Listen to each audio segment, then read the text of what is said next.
Cornel, Pewewardy.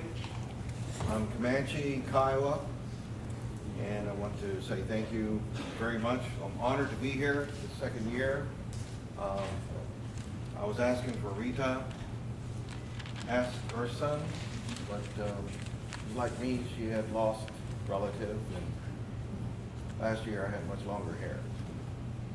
But I do want to acknowledge the Lummi people. I come here with my partner, Dr. Pewewardy from Portland, Oregon.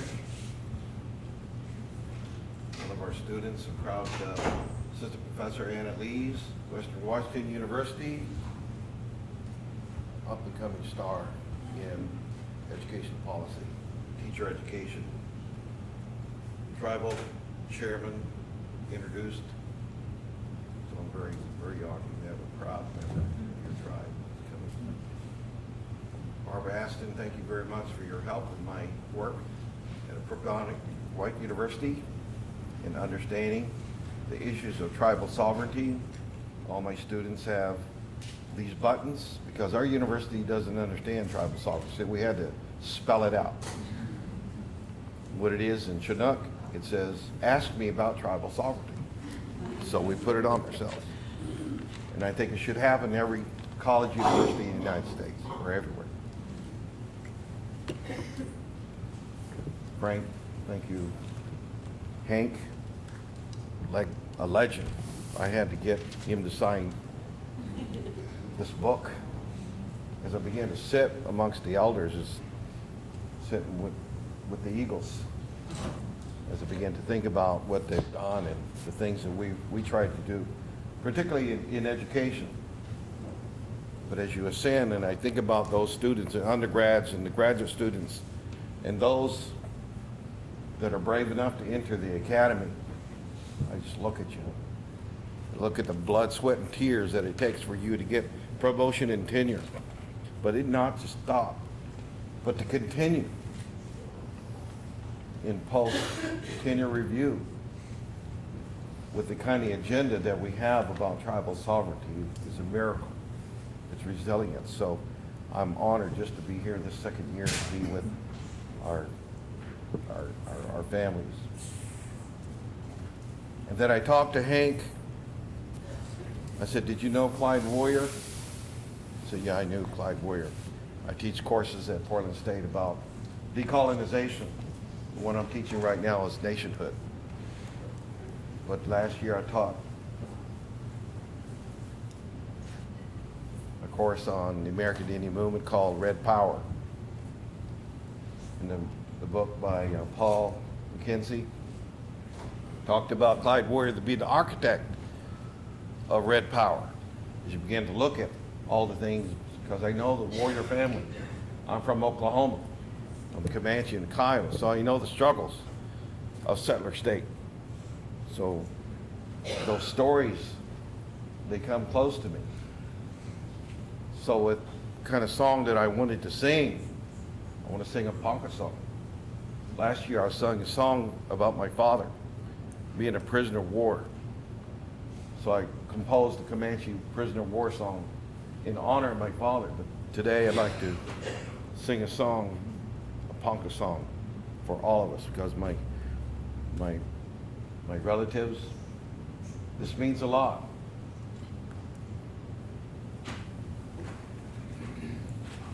No ji tililope, Nambaga, no ji tililope, Iloshka, no ji tililope, no ji tililope,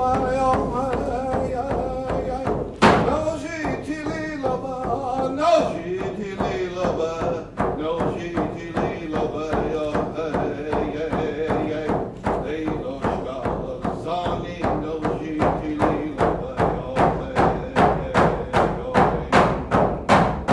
no ji tililope. No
So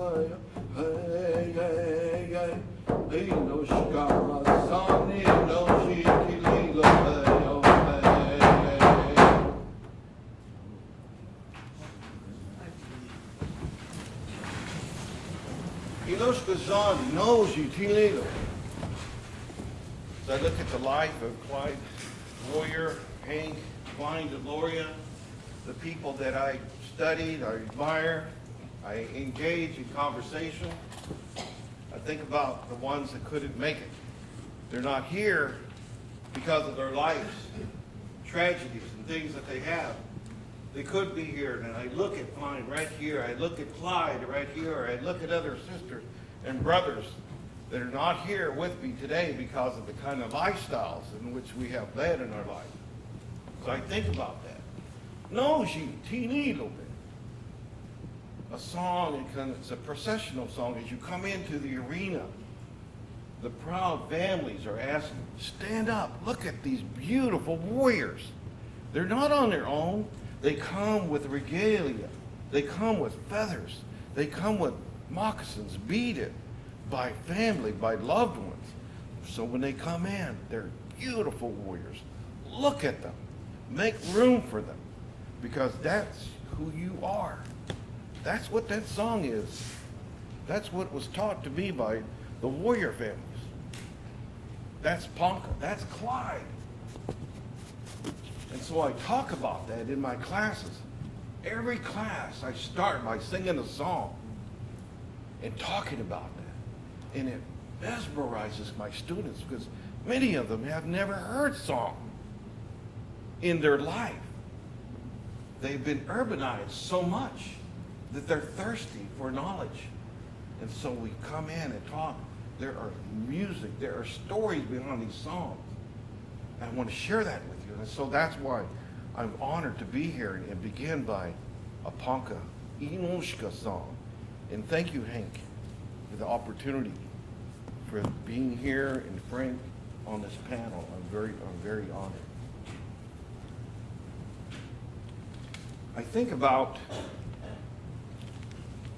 our text in literature because I come through an academic world. And unlike a lot of people here, particularly those that are products of Bureau of Indian Affairs boarding schools, I'm not supposed to be here with a college degree. I'm not even supposed to be. It's unimaginable to have a master's or a doctorate in a predominantly white university. But lo and behold, to get promotion and tenure, I began to count on my hands that how many people that we know that can review the promotion and tenure for those going up for associate, or even full professors. We know each other. But to get there is blood, sweat, and tears.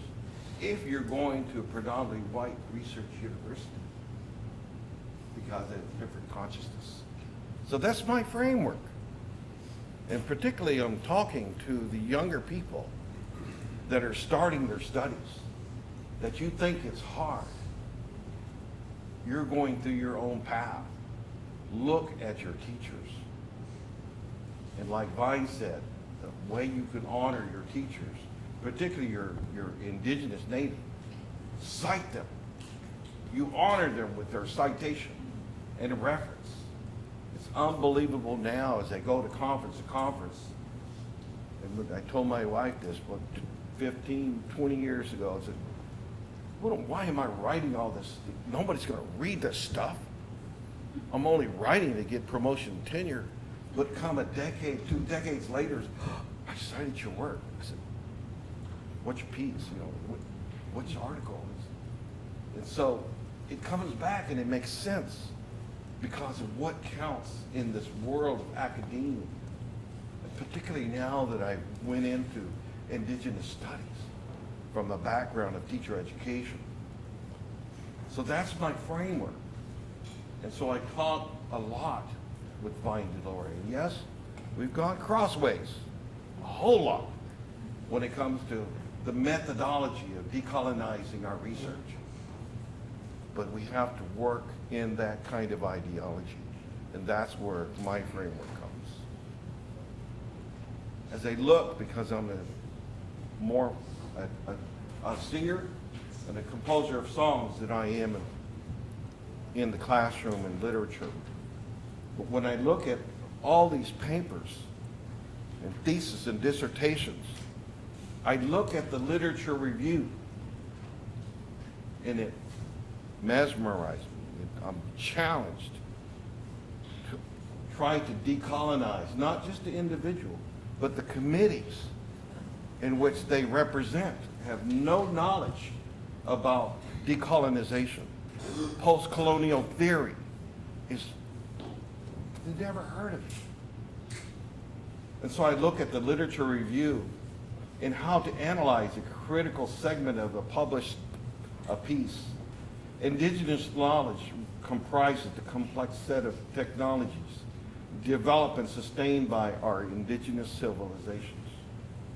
Mostly oral, from who we are, we represent. It's symbolic, and many of us teach in metaphor.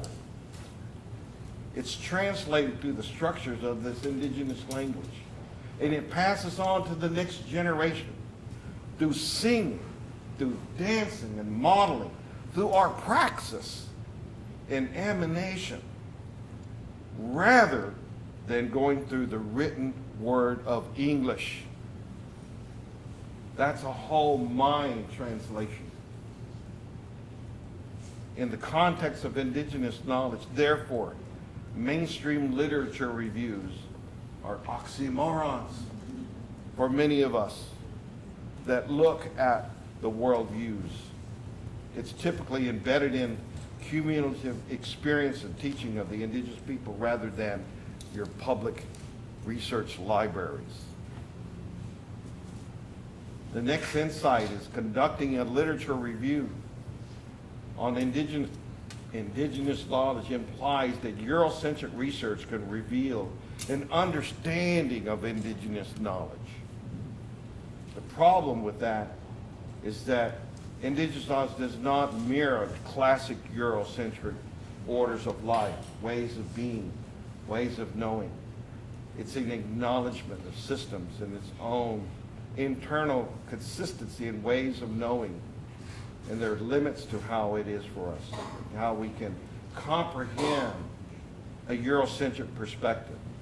Therefore, the literature on these topics of indigenous knowledge and pedagogy does exist. And although it is limited in its scope and depth, particularly in the Southern Plains context, however, it does attempt to clarify the nature of indigenous knowledge, its framework, its contributions to educational reform, and its disciplinary research. So those are the constructs, that's the framework that I have, particularly as I look at a student that's doing a research paper, a thesis, a dissertation. Where is that framework? Who is driving that indigenous scholarship? Who are these scholars that they're citing? It's rare that those Eurocentric educators are familiar with our scholarship, because it's not just here because it's published. It's here. It's in our music. It's what we do and how we do it and how we know that we do it that really counts. So as I think about what I wanted to say about acknowledging our ancestors, I started out by the acknowledgement of the locals, the panel, and the relationship that our people have with the people that moved us. Clyde Warrior and his story moved me so much that wanted me to be a part of change. Because I grew up in a public school in the state of Oklahoma that taught me that Columbus discovered America. And I was obedient when I was younger because I grew up in a military family, that you don't challenge authority. Yes, sir. No, sir. Macavinian. And so now as I began to look at preparing teachers, native teachers, indigenous teachers, I look at critical thinking as a part of that answer. And so our methodology is very different, and that's where we had talked about, we debated, we argued. But that's okay. But we're stretching the envelope of decolonization to the point that even with tribal sovereignty, I tell my students, you can decolonize tribal sovereignty. That's critical thinking. Not just stay with the status quo. Go beyond where it's unimaginable. Use these societies, these dream societies. These are critical thinkers in this day and age. We still have prophets that are very young. We're seeing these great unifications come in like no dapple, but it's always happened. So we're witnessing, and a lot of my students have never witnessed an activist movement. And who is behind that?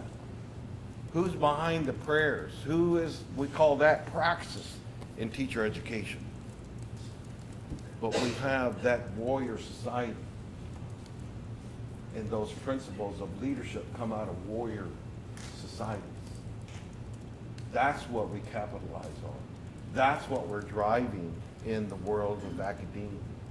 And rarely do mainstream scholars even understand our consciousness.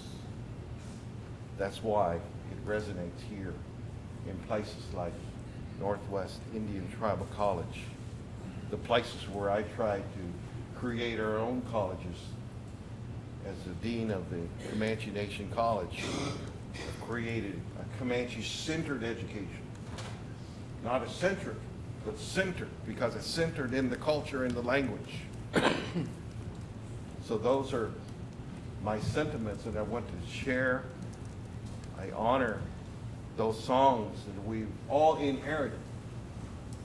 And one thing that sticks in my memory, particularly with the Ponca songs, I'm thinking metaphor, so therefore I'm thinking about the last message that the Ponca elders can give to the next generation is they compose all the songs that they can remember in a composition of 6 cassette tapes, because that's what they have. And they're burying it. They're going to uncover that in 30 years. Because they're going to talk about each song, the composer of each song, and what it means in Ponca consciousness. So the next generation could understand where they're coming from. I believe that's what we're trying to do with our Indigenous scholarship. But we don't have to bury it. We can present it right here in these textbooks and these symposiums, but it becomes difficult outside of the tribal college sphere. Once you enter the predominantly white university, they don't want this. They don't want tribal sovereignty. They'll ask you what it is. And then once they get a notion, then they back up. They give it to their legal counsel. They want to know how it impacts them structurally. So with that, I say thank you, my teachers, Vine, the Challenge on Educational Pedagogy, students. I wish you well. Cite your elders. They're all here. It's the most honorable thing you could do in the realm of research in this day and age. And some of the songs that come with that, the songs that come with medicine, the songs that come with the things that we do. And so that's what I wanted to share with you, and I thank you very much. I'm anxious to listen to my elder, somebody that I admire, can tell me more about the struggle, because I know the struggle in academia, it's been hard. It's taken me down a lot of times. And I really don't want doctoral students, faculty, to go through what I had to go through.